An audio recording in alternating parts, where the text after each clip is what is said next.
World cup की कसम खाकर मैदान पर उतरे ऋषभ पंत ने मचाई ऐसी तबाही, रोहित शर्मा भी बजाते रहे ताली। पक्का हो गया पंत ही वर्ल्ड कप खेलेंगे, रोते हुए मैदान से बाहर निकले संजू। रोहित शर्मा ने दे दिया था सबसे बड़ा मौका, लेकिन संजू सैमसन नहीं मार पाए एक भी चौका। जिस पिच पर सरेंडर कर गए संजू, वहां पर आग का गोला बनकर पंत ने उड़ाई गेंदबाजों की धज्जियां। वार्म अप मैच के बाद रोहित ने किया प्लेइंग 11 का ऐलान। आयरलैंड के खिलाफ रोहित के साथ ओपनिंग करेगा ये नया लड़का। अर्धशतक के साथ ही पंत की खुल गई किस्मत। संजू पर रोहित ने बोल दी बड़ी बात। एक खिलाड़ी पड़ गया बांग्लादेश की पूरी टीम पर भारी। जिस पिच पर संजू सैमसन ने टेक दिए घुटने, वहीं पर तूफान बनकर आए पंत ने उधेड़ दी बांग्लादेश की बखिया। बेखौफ होकर मैदान पर उतरे ऋषभ पंत ने ऐसी तबाही मचाई कि थर-थर कांपते रहे बांग्लादेश के गेंदबाज। मिट्टी चूमकर मैदान पर उतरे ऋषभ पंत ने रोहित से किया वादा आखिरकार निभा दिया। पहले ही मैच में विदेश की पिच पर अपनी ताकत दिखा दी। ऋषभ पंत पर रोहित शर्मा क्यों भरोसा करते हैं, पंत ने पूरी दुनिया को दिखा दिया। लगातार संजू सैमसन के लिए आवाज उठाई जा रही थी कि इस खिलाड़ी को भी मौका मिलना चाहिए, और ऋषभ पंत से पहले रोहित शर्मा ने संजू को मौका देकर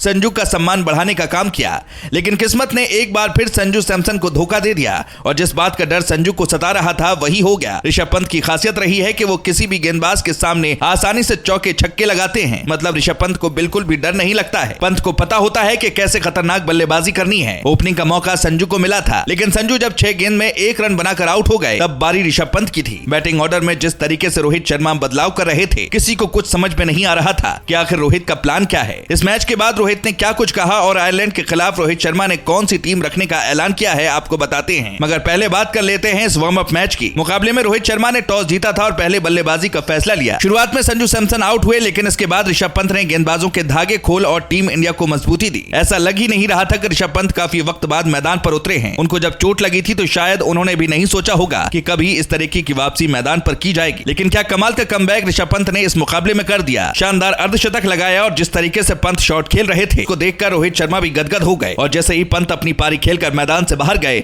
रोहित शर्मा ने उनकी पीठ थपथपाई, जिससे एक बात साफ हो गई कि अगले मुकाबले में आयरलैंड के खिलाफ आपको ऋषभ पंत ही विकेटकीपर बल्लेबाज की हैसियत से खेलते हुए नजर आएंगे। मौका संजू के पास भी था, लेकिन उन्होंने गंवा दिया। वहीं ऋषभ पंत ने अपनी जबरदस्त बल्लेबाजी से उस मौके को भुना दिया। भारतीय टीम को बेखौफ बल्लेबाज की तलाश थी, और ऐसा लग रहा है ऋषभ पंत के रूप में वो तलाश अब खत्म हो गई। संजू सैमसन को अब देखना होगा कि आगे उनको मौका मिलेगा या नहीं, लेकिन हर कोई यही चाह रहा है कि जिस तरीके की पारी आज ऋषभ पंत ने खेली, वैसी ही पारी आगे भी वो खेलते रहें। बांग्लादेश के खिलाफ खेले गए मुकाबले के बाद काफी कुछ तय हो गया। जैसे ऋषभ पंत विकेटकीपर बल्लेबाज की हैसियत से खेलेंगे, जबकि शिवम दुबे आपको खेलते नजर आएंगे। भारत के लिए थोड़ी चिंता की बात रही कि रोहित शर्मा ज्यादा वक्त तक बल्लेबाजी नहीं कर पाए, लेकिन जिस तरीके की बल्लेबाजी उन्होंने की उसको देखकर कहा जा सकता है कि भारत का हिटमैन अपने फॉर्म में आ चुका है। हालांकि मैच खत्म होने के बाद रोहित ने बातों बातों में बता दिया कि आगे भी संजू को मौका मिलेगा। दोस्तों, आपका क्या मानना है? क्या संजू को एक और मौका मिलना चाहिए या फिर ऋषभ पंत के साथ ही टीम को आगे बढ़ना चाहिए? इस पर अपनी राय जरूर बताएं।